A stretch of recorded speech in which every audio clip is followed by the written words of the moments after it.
Namo tassa bhagavato arahato samma sambuddhassa. Namo tassa bhagavato arahato samma sambuddhassa. Namo tassa bhagavato arahato samma sambuddhassa. Sadhu, sadhu, sadhu.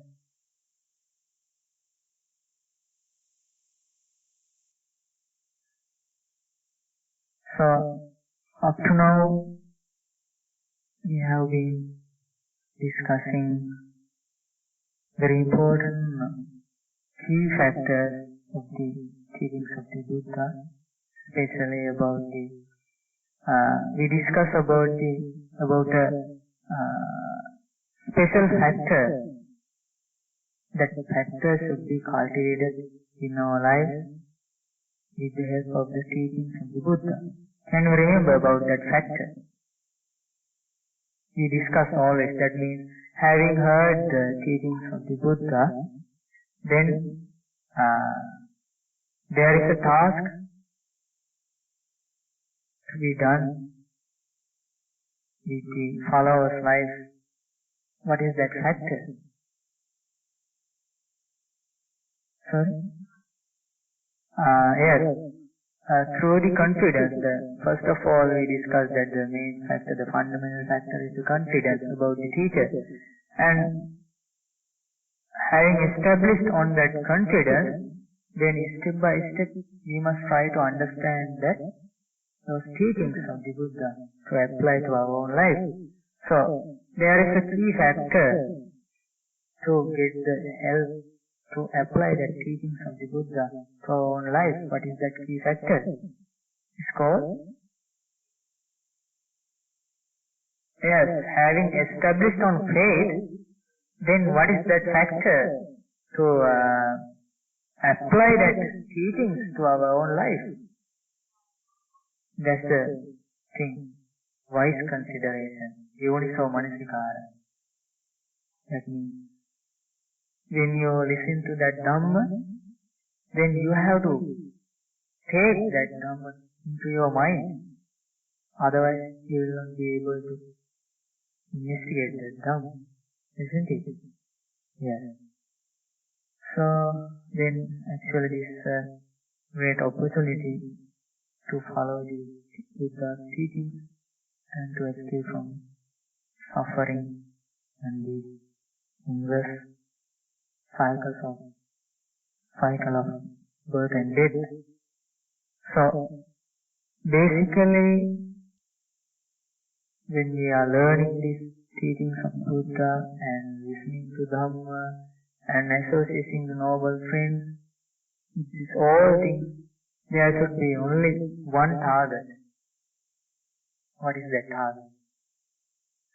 To understand Four Noble Truths. Why?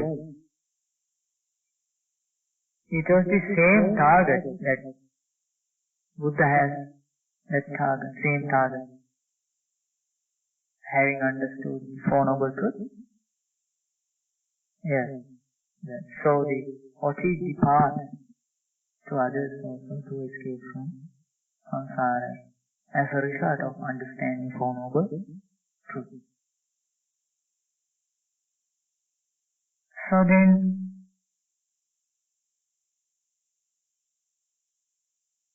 first of all, we discussed basically there is an ordinary person, and with the help of the teachings of the Buddha, with the association of the noble friends, then he will gain the opportunity to listen to the Dhamma. Then, as a result of his own wise consideration, that ordinary person will convert as a noble disciple. That's the most important thing. So can you think that what the main factor which caused to that conversion.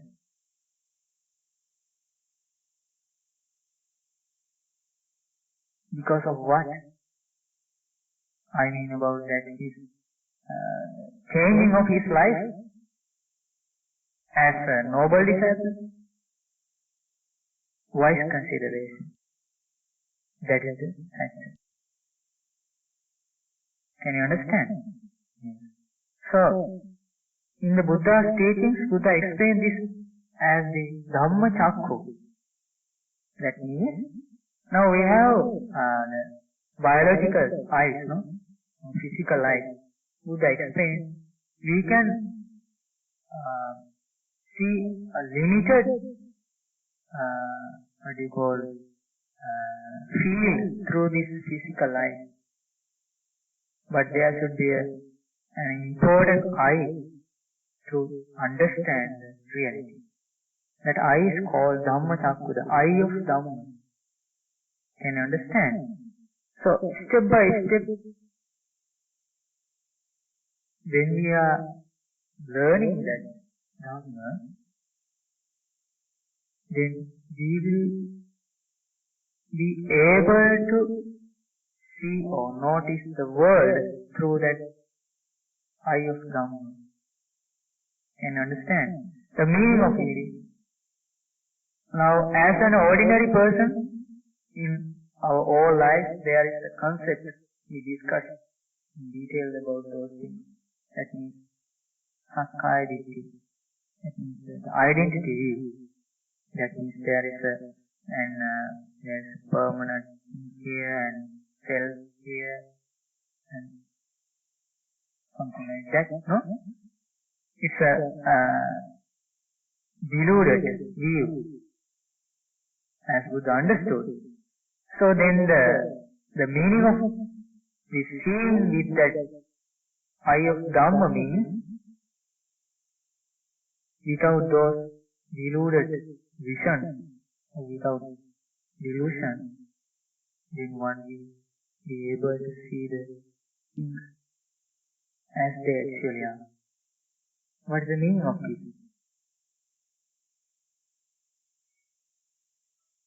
Yes, he can realize the things, the impermanent things as impermanent.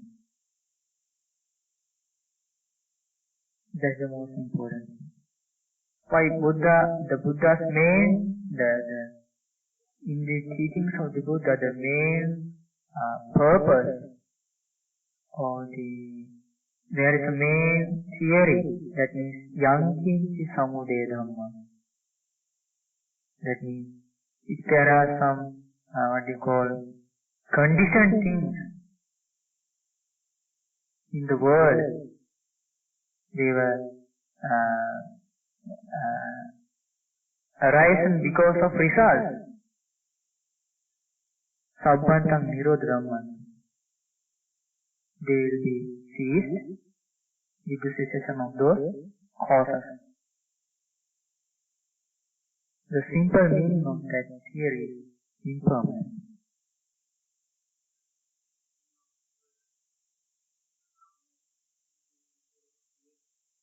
Sorry?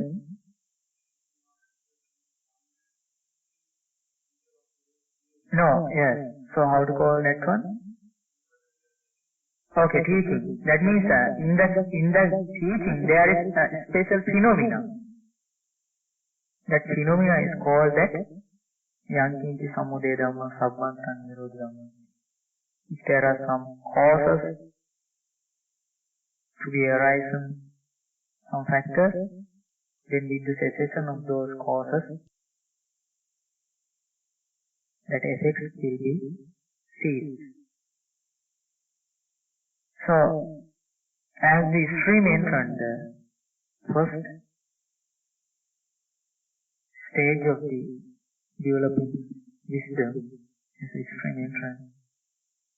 The most important thing is try to understand the impermanent thing as impermanent. with this knowledge, then he can understand, okay, what the right way is and what the wrong way is. Because as an extreme entrant, now that noble disciple has a fundamental knowledge about the cause and effect system, knowledge about the dependent origination. Then he has sufficient knowledge of what is the way of this arranging suffering and as a noble, and what is the way to escape from suffering with the help of the teachings of Buddha. So can you remember that I, Dhammacakku, I of Dhamma. That means now as a noble disciple, when he sees the world, or when he tries to take actions, or when he tries to take decisions, always first of all he thinks the way of the Dhamma. What is the most beneficial way, and what are the things to avoid, and what are the things to cultivate, to follow, what is the way, and what are the wholesome activities, what are the unwholesome activities. This way. Would I explain this is the right view, this is the result of right view. So today we can learn some important factors about this character of this noble disciple, and the difference between the difference of the what you call the ways of leading his life, the difference between the ordinary person and the noble disciple. The name of this sutta or this discourse is called Mahādhammasamādāna Sutta, the long discourse about the ways of the things, the undertaking things, or the ways of practicing things. Mahādhammasamādāna. The greater discourse on ways of undertaking things. That means on ways of practicing things. In Majjhima Nikaya, 728, the 46th discourse.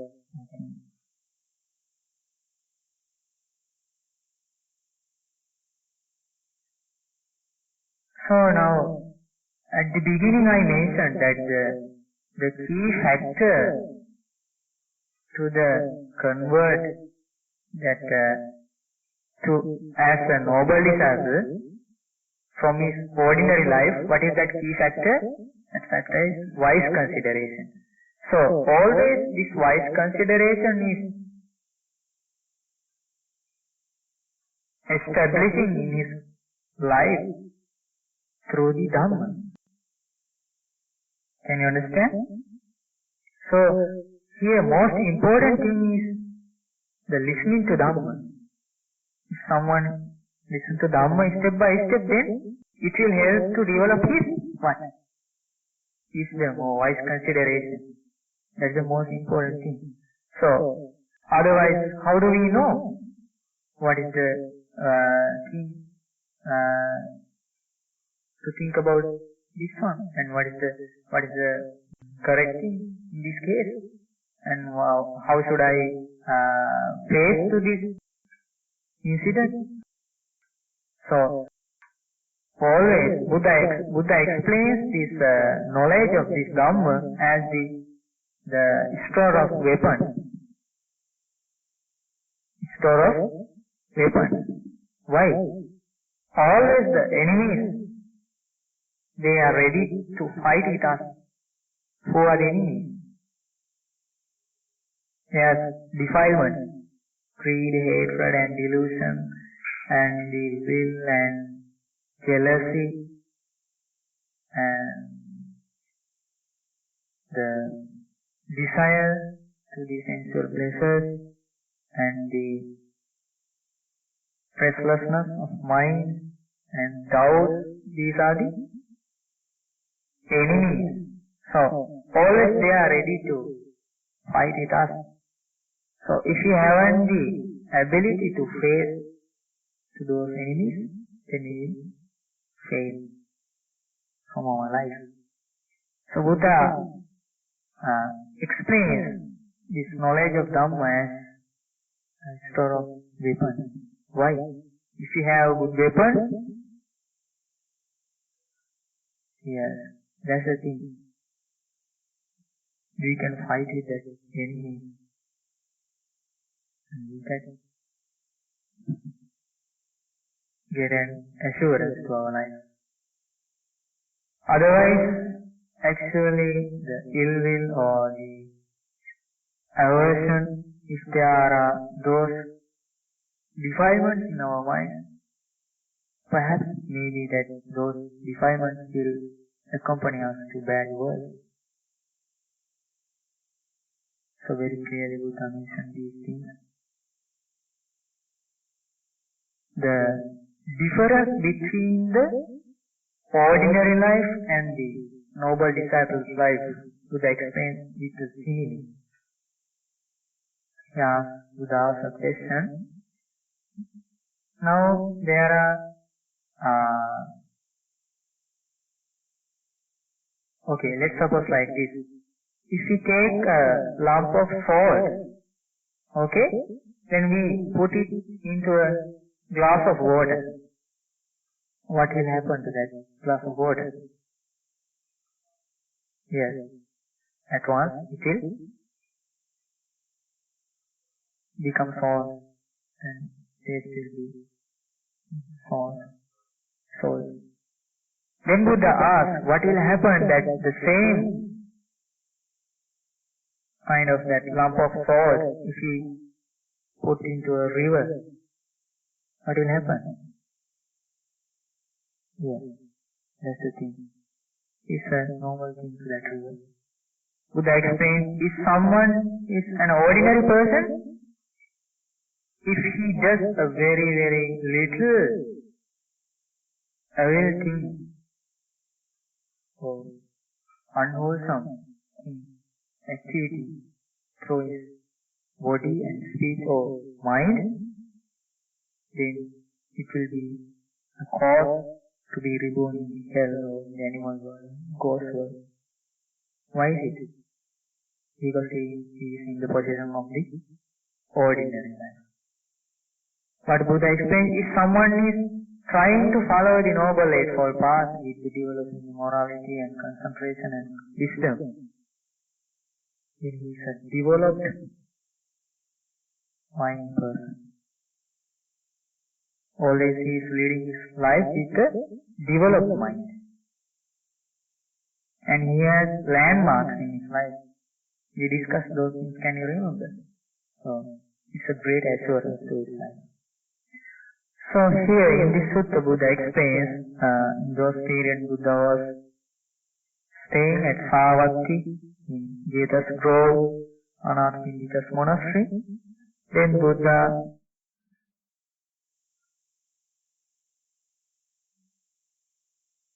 asked a question from monks. That the question was very important thing, that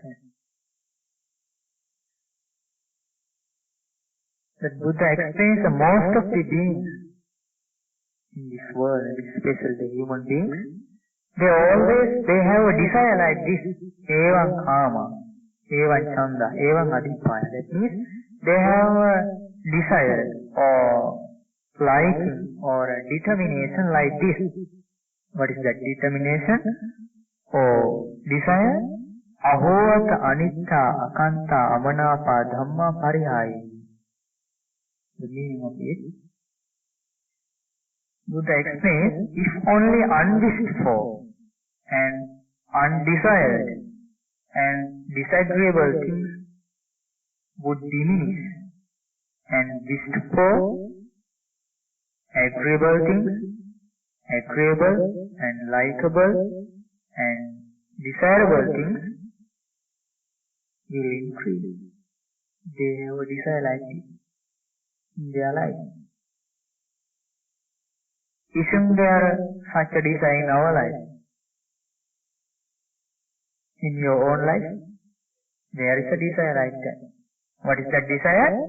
If only unwished for and undesired, disagreeable things would diminish and wished for, desired, agreeable things would increase. But Buddha explains, though they have such a desire, but Buddha explains, always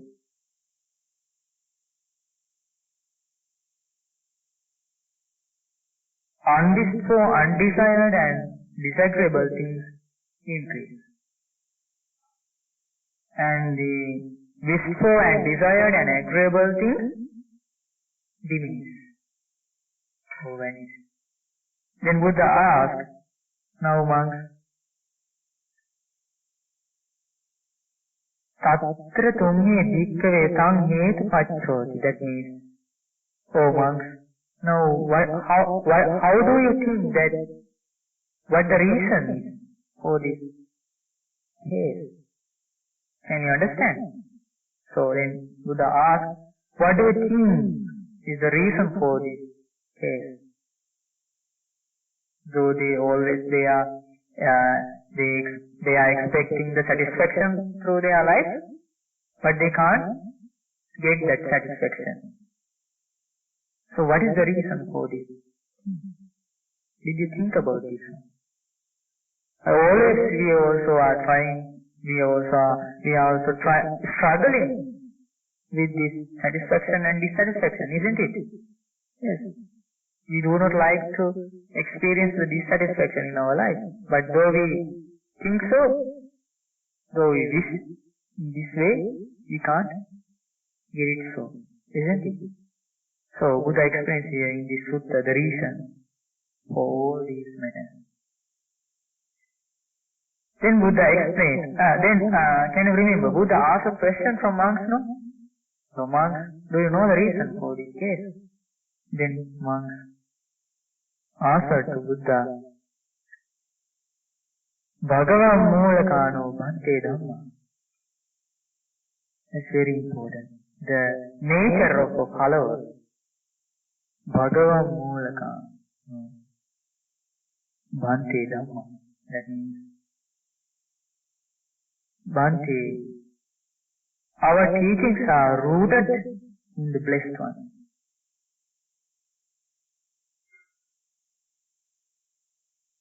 Venerable Sir, you are our teacher and we are the followers. So if you can explain this, you can remember it here. Okay, then Buddha explains, Tena idikkhave sunata. So then monks, listen very carefully. Sadhukam manasikarota. Investigate. Now can you remember? Use your wise consideration again and again on this matter with the help of the teaching. Then, sadhukam manasikarota. Remind this teaching and bhasisama. So then, yes, I try to, and practice and I try to teach you. Then Buddha explains all the incident here. First of all, Buddha uses a word called Putujjana. Have you heard that word? Putujjana. So what is the meaning here? Not the lay person. Yes, ordinary person.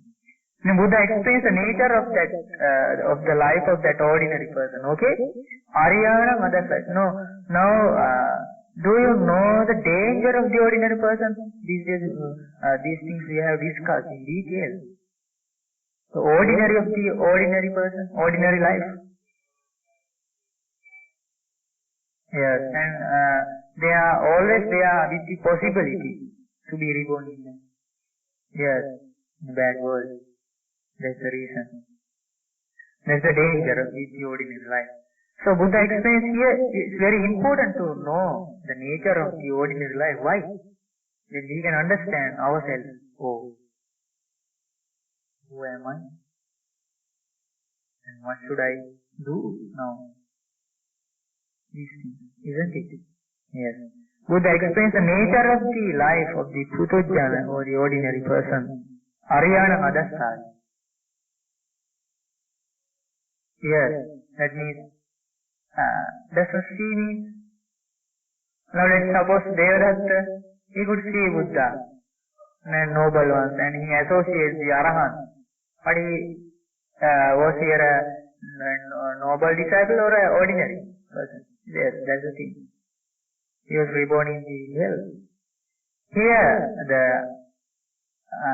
Ariyanam adasthāya means that does not see means Putujjana or the ordinary beings, they have the vision of the noble one. They haven't understood the noble one through Dhamma. That's the meaning. Ariyanam adasthāya. Arya Dhammas akovitu.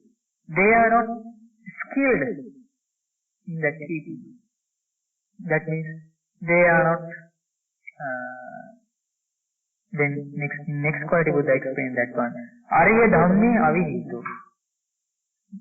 Yes, they do not follow. Avinito means they do not follow the path of the Buddha. What is the path? Morality, concentration. They do not follow morality. They do whatever they do.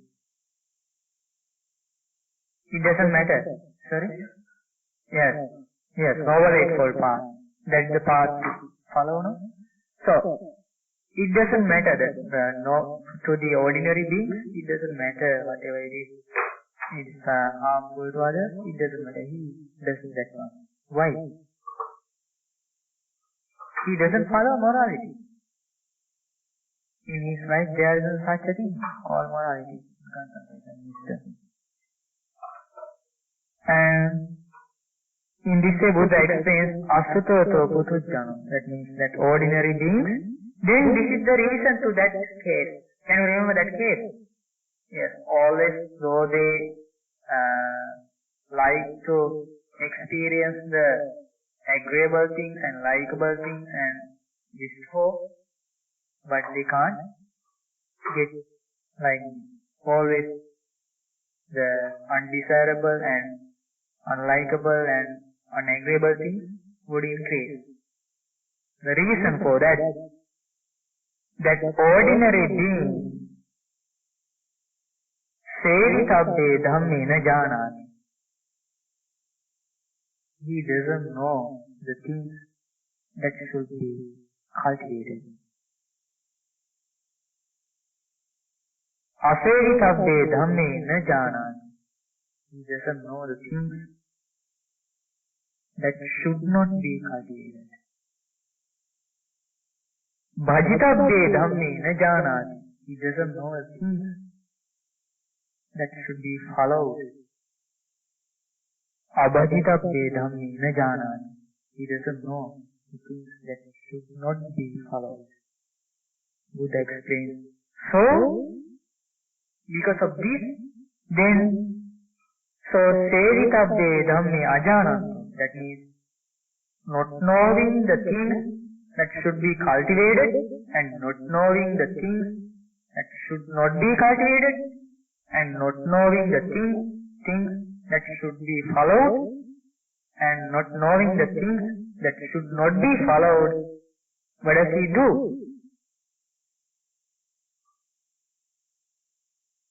Asevitabbe dhamme sevati. The things which shouldn't be cultivated, he doesn't know about these things, no? So he cultivates those things. And Buddha explains, he cultivates things that should, he does not cultivate things that should not be cultivated. Can you understand? Sorry,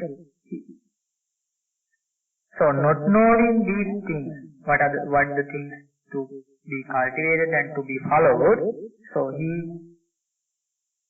does not cultivate the things that should be cultivated. Can you understand? Then he follows the things that should not be followed. And he doesn't cultivate that the things should be cultivated. This is the thing Buddha explains. This is the thing. It is because he does this that unwished for and undesired and disagreeable things increase for him. And wished for and desired and agreeable and likable things diminish.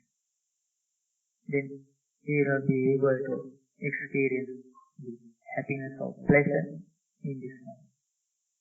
Can you understand? Now there should be a question on your mind. In your mind there should be a question.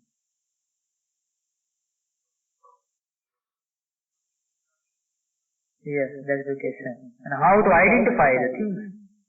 These should be cultivated and these things should not be cultivated, and how to identify? Here, then the Buddha is our teacher, and we are the followers. So, Buddha teaches all these things.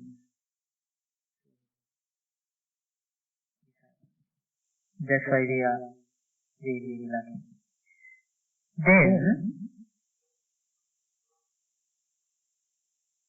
Then Buddha, at the end of this explanation about the life of the home life, whose life is this? Ordinary one. Buddha explains, nothing to do. This is the case with the ignorant person. So, there isn't a way to escape from this. Yes, suffering or this situation to the ordinary being. So let's suppose that if he is in this situation, that not knowing about the things to be cultivated and should not be cultivated, if he is in this position, then let's suppose he is going to worship and he to praise and he asks for any other from the outer world, external world, if he wishes the thing, why is the reason? Where is the pleasure? If he asks the satisfaction from the external world, what will happen? Again he will fall into trouble. Why? The cause for the suffering is with him. He hasn't eradicated. Can you understand? Yes. So then Buddha explains, Suttavācako bhikkhave arya sāvako. Then the other side. Always have you identified that in the teachings of the Buddha, always Buddha explains the dark side.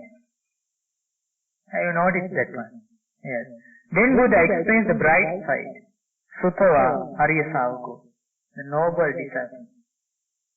With the knowledge of the teachings of the Buddha, Aryanandasa. Yes, the vision of the noble one. Now can you remember that eye of Dhammacakku? This is the here vision. Then always he try to understand the things through that vision. With the using of that Dhammacakku. Arya Dhammasako Vidu. He is skilled in that teaching. He can understand, this is right to you, this is wrong to you, and this is the way to follow, this is the way to avoid. And these are the things to be reborn in the bad world, and these are the things to be followed, to be reborn in the heavenly world, in this way. Can you understand? Arya Dhammi Suvinnitu, the most important thing, he follows that teaching. He's a virtuous person and he tries to control his defilement. He tries to understand the things as they actually are. If he is a noble disciple, then Buddha explains, he knows.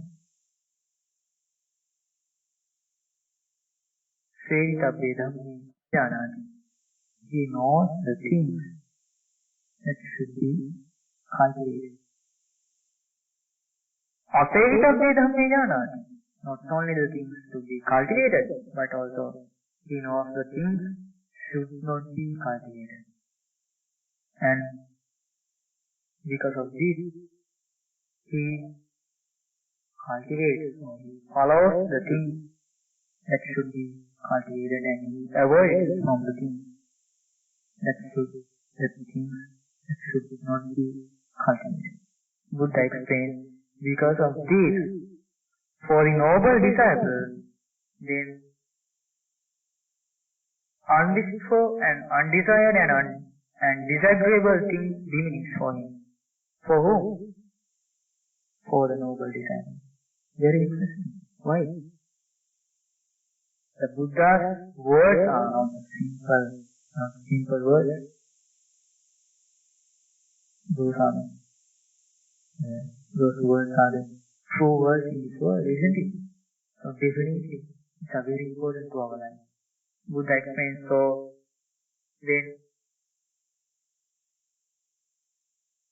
desired and wished for and agreeable things increase. Why?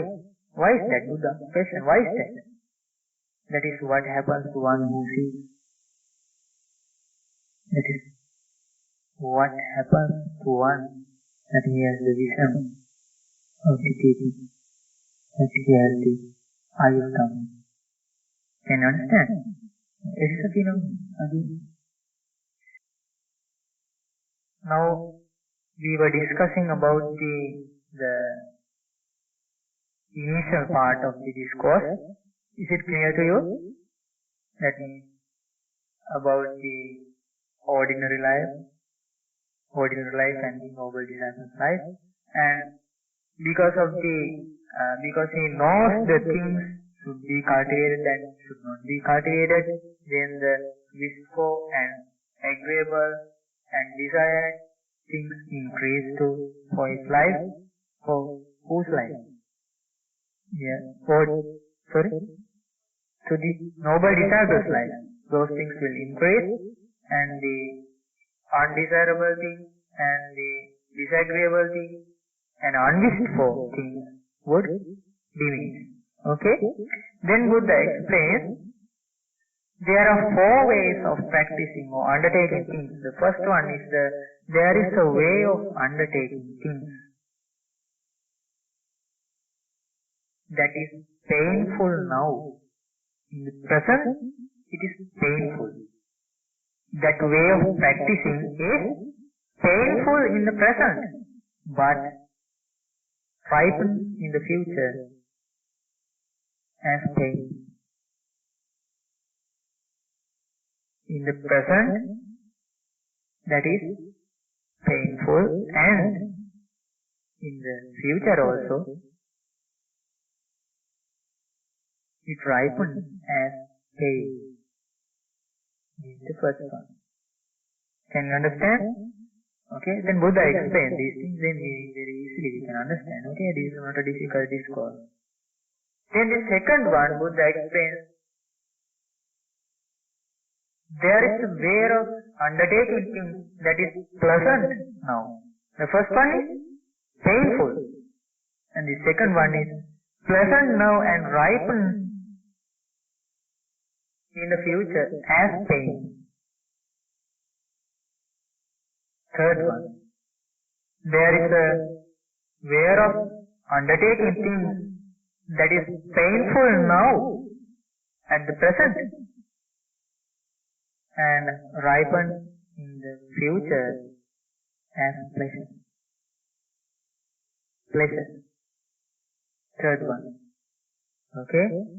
Last one, the fourth one. There is a way of undertaking things or practicing things that is pleasant now and also ripens in the future as pleasure.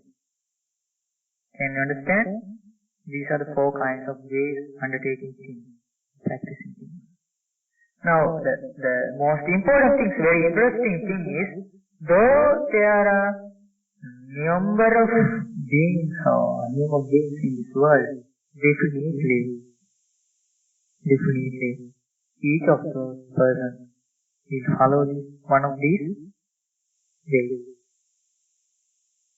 Can you understand? So then Buddha explains, but the ignorant person, you know ignorance? Ignorance means avidya. Avidya means he hasn't the knowledge about the Four Noble Truths, not knowing the Four Noble Truths. This is the meaning of ignorance.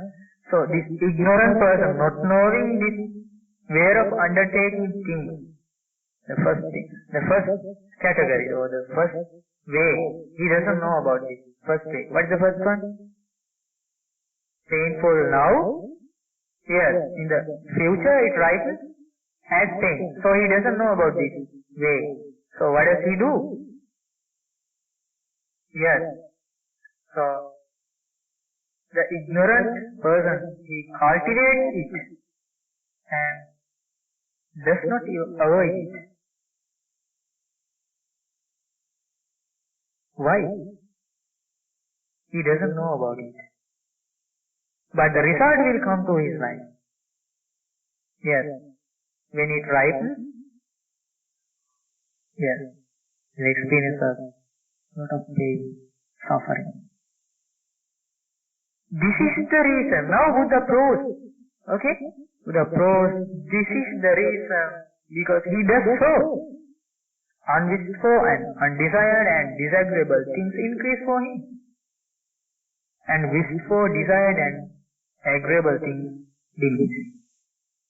This is the reason. Now think about the isn't it very clear? Very, very clear. Then Buddha explains, there is an ignorant person, not knowing the way, the second way. What is the second way? The way of undertaking things. Yes, that is pleasant now. Yes, and ripens in the future as pain. He doesn't know about these things, and so, not knowing about this way, so what does he do? He cultivates it and does not avoid it. This is the reason to that result. Can you understand? Yes. The unwished and disagreeable things will increase and the agreeable and wished for things would diminish. This is the reason. Then Buddha explains the ignorant person, he doesn't know, not knowing the ways of undertaking things. That is third one. Painful now. Yes, you can remember very clearly, no? Have you heard this discourse before? No. Okay. So, it's a very great opportunity. So, that is painful now and ripens in the future as pleasure. Then, he doesn't know, he doesn't understand this one, and he doesn't understand it as it actually is. So, what does he do? He doesn't cultivate that one. That thing should be cultivated, isn't it? Though it is painful now in the present, but it ripens in the future as pleasure. So, he doesn't cultivate it, but he avoids it. Buddha explains nothing to do. This is the thing. This is what happens to one who doesn't see the process. Then the last one, Buddha explains there is an ignorant person, not knowing the way of, what is the fourth one? Undertaking the thing, that is, pleasant now and ripens in the future as pleasure. So he doesn't know this thing too. So he doesn't follow, he doesn't cultivate it, and but he avoids from anyone. So this is the Buddha explains. This is the reason that in his life, unwished and disagreeable things would increase, and the wished for and agreeable and desired things. This is the reason. Then Buddha explains the bright side. But the noble disciple, he is not an ignorant person. He has the wisdom and he has the wise consideration and he has the vision to understand the things as they actually are. So, knowing this way of undertaking things that is painful now and ripens in the future as pain. So what does he do? He avoids from that way of undertaking things. Buddha explains, this is the reason. This is the reason. Because he does so unwished for and undesired, disagreeable things, being is for him, and wished for and desired and agreeable things will increase. This is the reason. Then Buddha explains, knowing the way of undertaking things that is pleasant now and ripens in the future as pain. So what does he do? He avoids it. Why? Though it is pleasure now, he has the knowledge. He knows the way.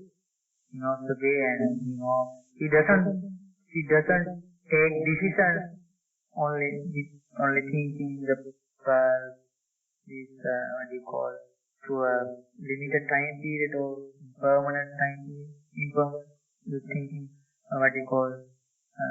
he doesn't think only about moment and present. He thinks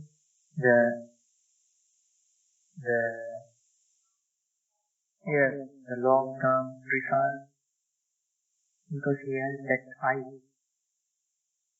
So Buddha explains, so he avoids from that way of undertaking things, way of practicing things.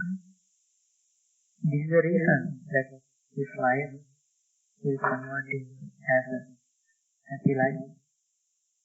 Always he will deal with the society as a wise person. Buddha explains, satisfaction will come to his life. Then Buddha explains, he has the knowledge and because of this knowledge, knowing the way of undertaking things that is painful now but ripens in the future as pleasure. So he has that vision, a long-term result.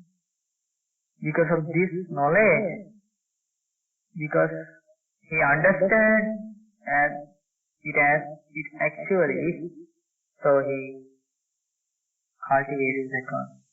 And this is the reason to be happiness in life. And Buddha explains, he has the knowledge and knowing the way of undertaking things that is pleasant now and ripens in the future as pleasure. So, he is skilled on that way. He cultivates that thing. Now, up to now, is it clear to you? Yes. And then Buddha explains the third part. So in this sutta, first part, second part and third part. Buddha explains this, and already we have learned first and the second part. And this is the third part. Buddha explains.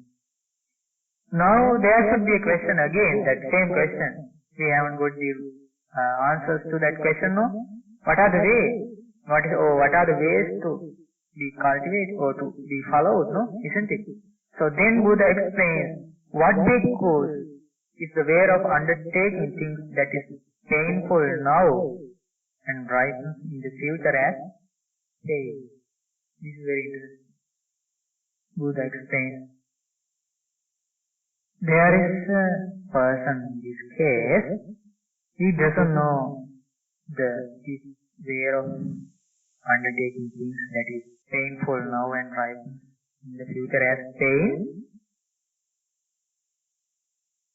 Here someone in pain and in grief, without happiness, in pain and grief, anatipati, he feels this.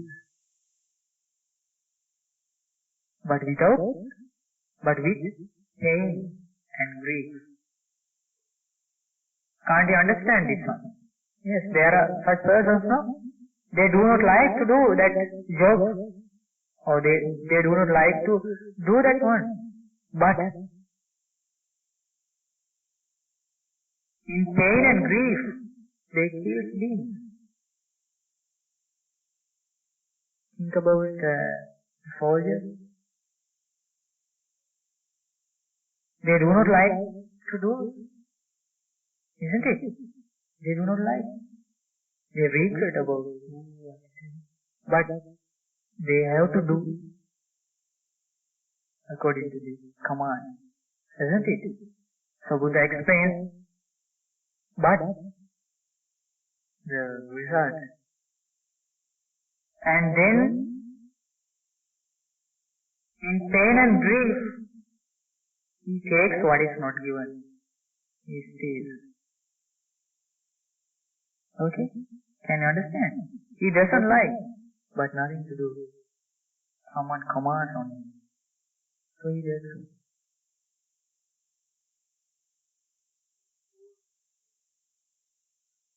Yes, we can understand those things. Okay? We can understand those things. Now Buddha explains these things. Okay? Then he engaged in sexual misconduct in pain and grief. And in pain and grief, he tells lies. And he speaks maliciously. And he speaks harshly. And gossip, but in pain and grief. And here he lives with a covetous mind, with greed, and he has a mind of ill will. Can you understand? And he is holding the wrong view, in pain and grief. You can understand this one, that there may be a person that he doesn't like to hold that view, but nothing. Yes, he cannot change. Yes, yes. And there may be number of external barriers, so he can't escape. So Buddha explains, but the result on the dissolution of the body, after his death, Buddha explains here the word. So kayasa beheda parammarana, on the dissolution of his body, apayam dukkati nipatan niraya mukupati. He will be reborn in the hell. Nothing to do. Then Buddha explains, this is the meaning of the way of practicing the things that painful now and right in the future as pain. So think about the knowledge of Buddha. And there are no alternatives. Buddha explains straightly, he will be reborn in the hell. Then Buddha explains the second one. What's the second one? Yes, Pachuppanna Sukham. That means the way of undertaking things that is pleasant now and ayati dukkha vipasa. Yes, in the future it ripens as pain. Buddha explains here, there is a person and so what does he do? Summoning pleasure and joy. He kills living beings. Can you understand this one? So they are going fishing and hunting and with their friends and liquor and they, yes, no, isn't it? Yes, with their dogs and they, yes, and with luxury things and they, it doesn't matter. They think, oh, this is our thing. Yes, this is the fun.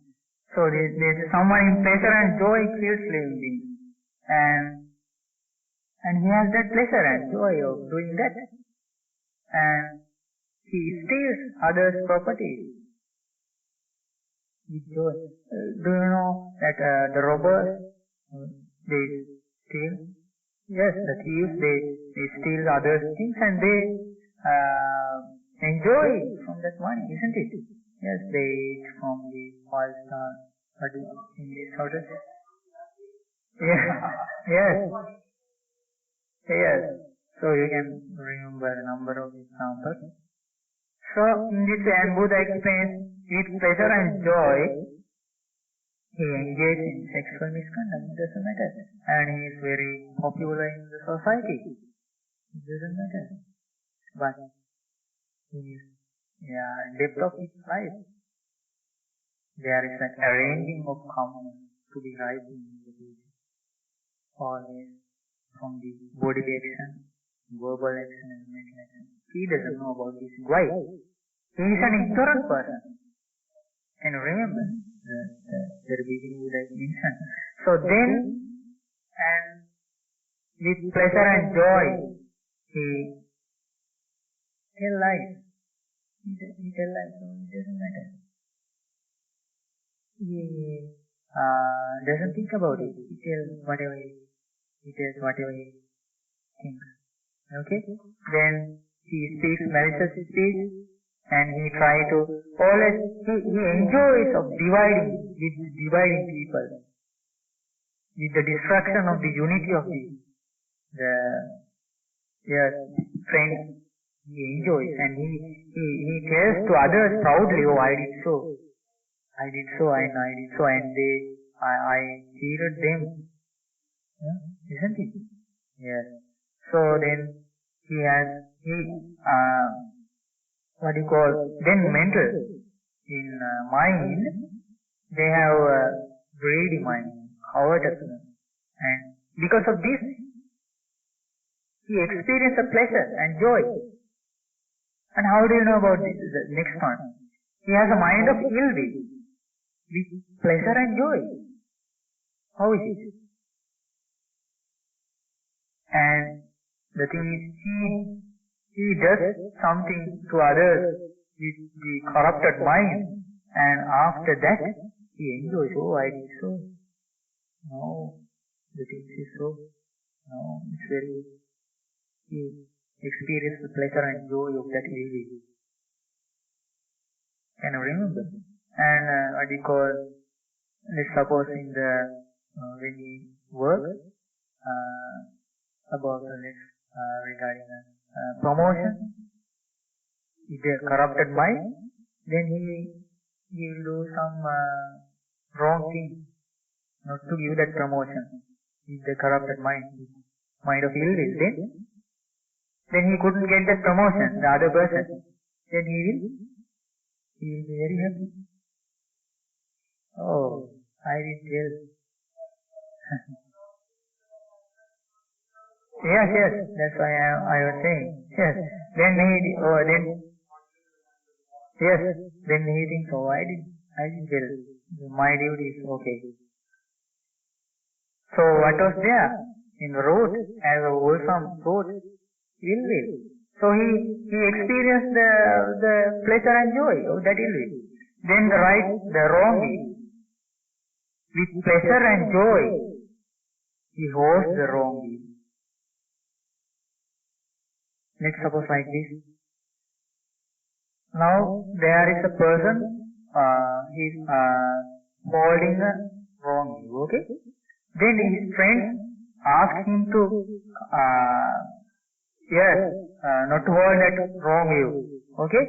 So then he thinks, if I drop or if I avoid from this wrong view, then I will have to follow the precepts, and I will have to do these good things, and I will have to avoid from these evil things.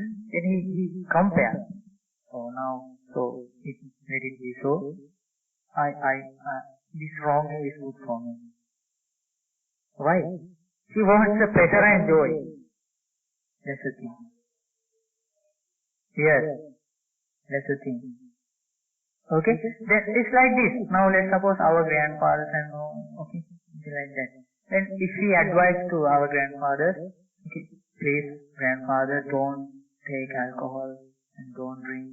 Okay, then we say so. We say to that grandfather, the reason is he doesn't believe this word and the other word. Okay, that's why he doesn't follow precepts. Okay, so when we say to that grandfather, he compare. Those are the things after this life, no? So, yes, I don't know, and I want to drink. So, this wrong view is good. So, I don't want to believe the other words. Only I want to drink. So, that's the pleasure and joy he wants. Only that thing. So, I gave you some examples, so you can think about these things. Then, yes, you can understand. This suppose very, very interesting. The Buddha is very clear. And is it difficult to understand? No, very simple. So then Buddha explains next one. The third one, no? We discussed as two. Then the third one. Yes. Yes. Here, there is someone, and in pain and grief. The way of undertaking things that is painful now and ripens in the future as pleasure. Okay.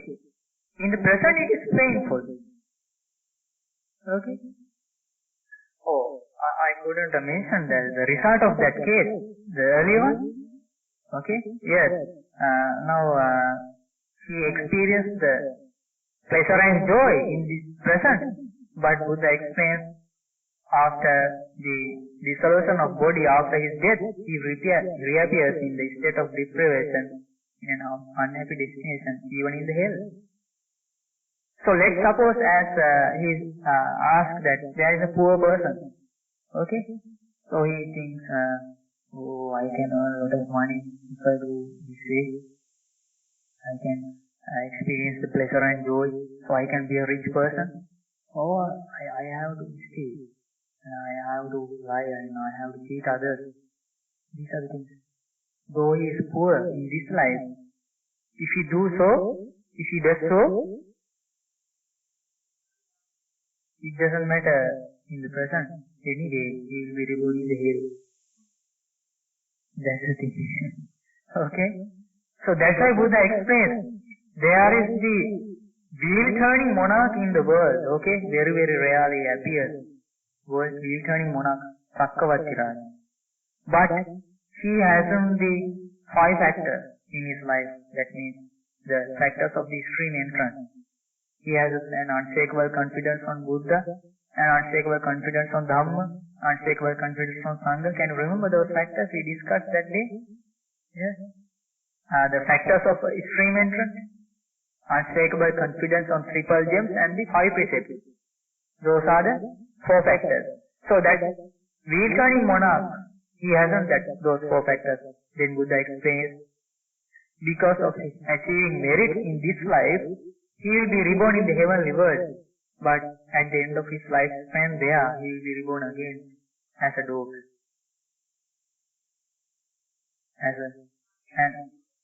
Yes. Wheel-turning monarch. King. As a dog. It can be. There is a possibility. He hasn't the extreme factors of the extreme entrance. He is not a noble disciple. Okay? Now he is very rich in the present. Then Buddha explains there is a very, very poor noble disciple in the corner of a village. He hasn't enough food. He hasn't enough dresses to wear. Yes, like a beggar. Buddha explains there. But he has that 4 factors. Okay? Of the factors of extreme entrance, and he follows the precepts. Though he is poor, he thinks, no, it is not suitable to kill beings and to steal. And I can earn a lot of money with doing these things, but it doesn't matter. I don't want to do this. Buddha explains, though he is poor in this life, he will be reborn in the heavenly world as a Deva, and never he will come down. He will understand Four Noble Truths there and escape from them. Now is it okay? Is it clear? To your father? Is it clear? Yes. So, though he is poor, don't try to experience the pleasure and joy in the wrong way. Okay? So then Buddha explains the way of undertaking things that is painful now and ripen in the future as pleasure. Buddha explains someone in pain and grief abstains from killing beings. Pain and grief. What is the meaning here? Okay. In pain and grief he abstains from stealing. In pain and grief he abstains from engaging in sexual misconduct. That means he can steal. Then he can be a rich person. But he doesn't do so. So he has to live a painful life as a poor. That's why in pain and grief he abstains from stealing. Okay? If he tells lies to his boss, he can get a promotion. But he doesn't do so. In pain and grief, he abstains from telling lies and speaking malicious speech. And if he speaks the words to divide the unity of others, he can be a rich person and he can experience the benefits. But he doesn't do so. Can you understand? It's a very, very important thing. And so, in this way, he doesn't, in pain and grief, he abstains. He doesn't have a mind of ill will, and he holds the right view. Okay, it doesn't matter. Because of the holding the right view, he can't get some benefit. But it doesn't matter. He holds that right view. Yes, he has a peace of mind, inner peace. That's the most important thing. So, and he tries to be content with the things he has. Okay? He tries to live happily with others, be friendly. Though it is enough for me. It is enough for me. And in this way, Buddha explains, because of this, on the dissolution of the body after death, he will be reborn definitely in the heavenly world. Though he is a poor person in this world, he is a king of the other world. That's why Buddha explains, than being a king, a ruler to the whole world, Sotapatti Phalang Varang. It is worthy to be a extreme. So then Buddha explains the way of undertaking things that is pleasant now and ripened in the future as pleasant. This is the most important thing. Then Buddha explains here, someone in pleasure and joy abstain from killing beings. Can you understand? He experienced the happiness. Oh, I am a gorgeous person and I am a noble disciple of Buddha. I am very happy. This way he thinks.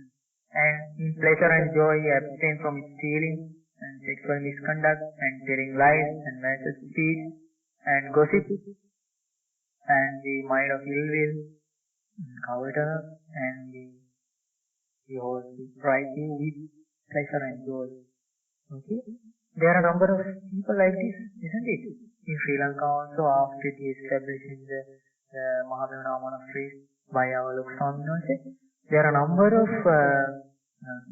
rich people. They have get together and they donate their whole properties to the monasteries, and they do lot of things, and they are very happy about those things. They follow the precepts and they meditate in the house with their family, their members of their children.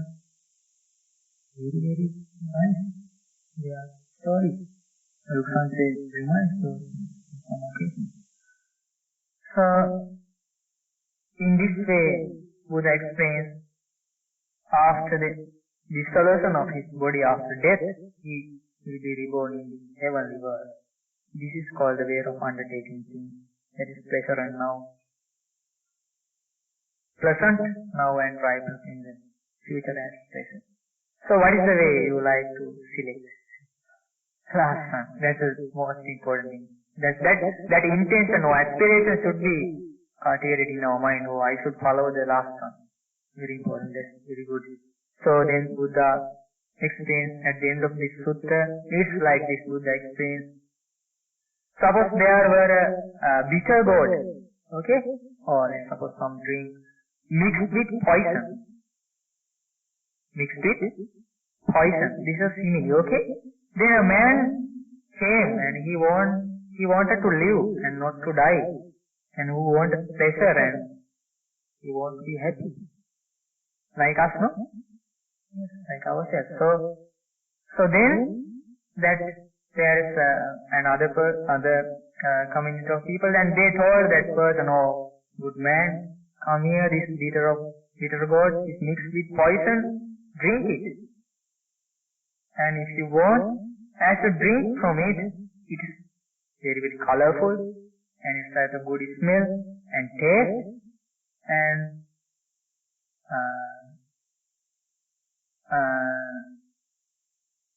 its color and smell and taste, but will not agree with you. It's bitter gourd, no? So it hasn't a good color and good smell and good taste. So it is not taste. And so after drinking from it, either you will come to a deadly suffering or you will die. So then, what does that man do? Yes, he drinks that one. Okay? He drinks that one. Buddha explains similar to that, I say, is the way of undertaking things that is painful now and ripens in the future as pain. This is the simile. Can you understand? Yes. When he drinks it, it is not tasty. And there isn't a good smell. Isn't it? There is a good taste. But he drinks. Because after drinking that drink, he will die. Then Buddha explains, suppose there were a bronze cup of beverage, that means a good drink, a sweet drink, with good color and smell and taste, but it is mixed with poison. Okay? So, the color is okay, smell is okay, and taste is okay. So then there comes a person and he wants to live and not to die, and he wants to pleasure and he doesn't like to experience the suffering. So the others, they say, oh good man, come here and drink this, and when you drink this and you experience its color and smell and taste, he'll agree with you, but after drinking it, you will die. So what does he do? Because of its color and its smell and taste, at once he drinks that. So Buddha explains, after that he will die. So Buddha explains similar to that, I say that way of the things, way of practicing the things. That is pleasant now and ripens in the future as pain.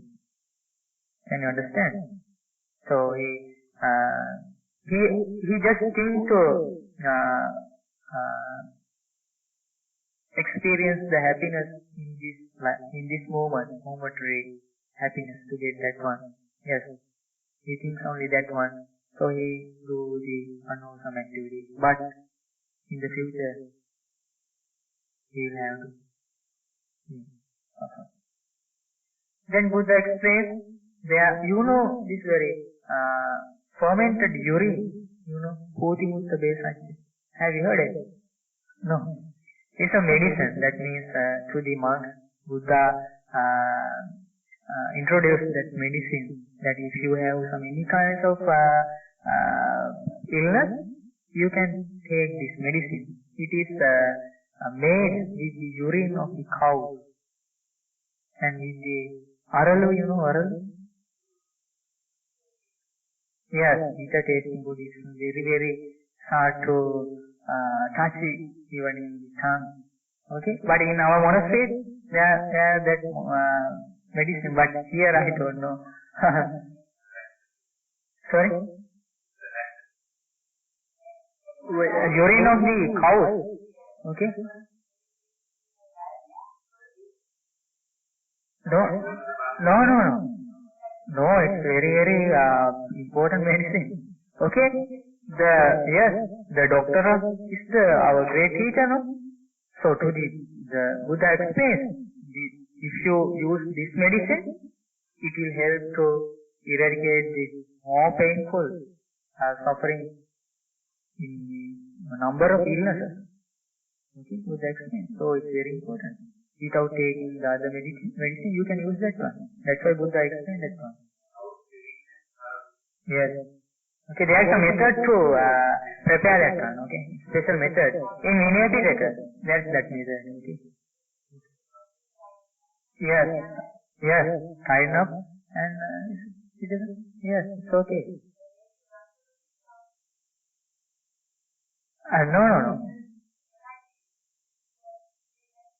No. Whenever anyone, if he likes, he can get that one. Okay, not very little, but it's very, very what you call powerful medicine. Okay. Yes. So then Buddha explains, suppose there were a permanent urine mixed with various medicines and man comes with it. Okay.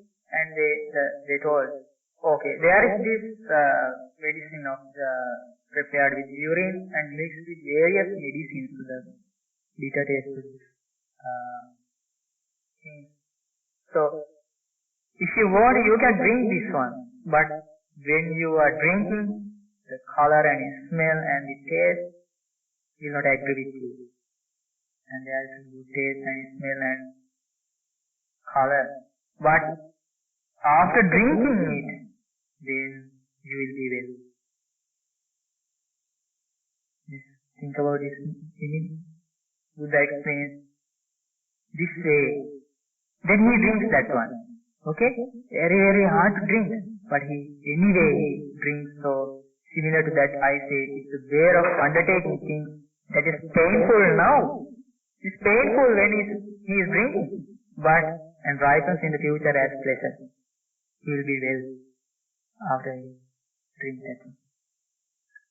Then the last one, Buddha explains, there were curd, honey and ghee and mixed with a number of sweet things. Okay? Then man come with thirsty and he wants to eat and drink. So the others say to that person, oh good man, come here, and there's very, very sweet food here, drink here. You can drink that one, and when you drink it, its color and smell and taste will agree with you. Very, very nice color and very tasty and smell. So after drinking this one, then you will experience the pleasure and joy. So you can drink it. So that person, he drinks that one. Buddha explains, this is the way of undertaking things that is pleasant now and ripens in the future as pleasure. So you selected that one, no? Yes. So he can experience the taste from that. So Buddha explains, this is as the conclusion, just as in autumn, in the last month of the rainy season, okay, when the sky is clear and cloudless, the sun arises above the earth, okay, dispelling all darkness from space with its shining and beaming and radiance. So too, the way of undertaking things that is pleasant now and ripens in the future as pleasure, disperse with its shining and beaming and radiance any other doctrines whatsoever of ordinary recluses and Brahmins. Can you understand? Is any other all the teachings of any other recluses and any other religious person? If someone follows this last one, this last way of undertaking things, then similarly is like the sun, which, yes, the shines with in the cloudless sky. Can you understand? So everywhere he will be a special person because of this way of following. Can you understand? So Buddha explains in this way that Sutta, Mahādhammasamādāna. Can you remember that Sutta, the whole Sutta? Yes, very, very important, isn't it? Yes, the greater discourse of the days, the undertaking things or practicing things. So, then the bhikkhus are satisfied and delighted with this one. Sadhu, sadhu, sadhu. So, quite late today, but are you happy with that discourse? Yeah, there are much many times. Middle length, no, middle length, not long length, but middle length. But if you take long length, so if you have any questions on that matter, you can ask. So there are a number of things to think, no? So most important thing is to listen to these teachings from Buddha. Now, okay. Now at the end of those each ways I mentioned the result as Buddha mentioned, no? Yes. With the first and second practicing, one will be reborn in the health, and with the third and fourth ways of undertaking things, those persons will be reborn in heaven. So now you can use your wise consideration regarding your own life. Oh, what's the way to follow this one? Though I am poor, so what's the thing now I must do here? Do I think about the momentary satisfaction or the happiness? Or as a wise person or noble disciple, how should I get great assurance to my life as a noble disciple, as a follower of teaching? Isn't it? So you can think.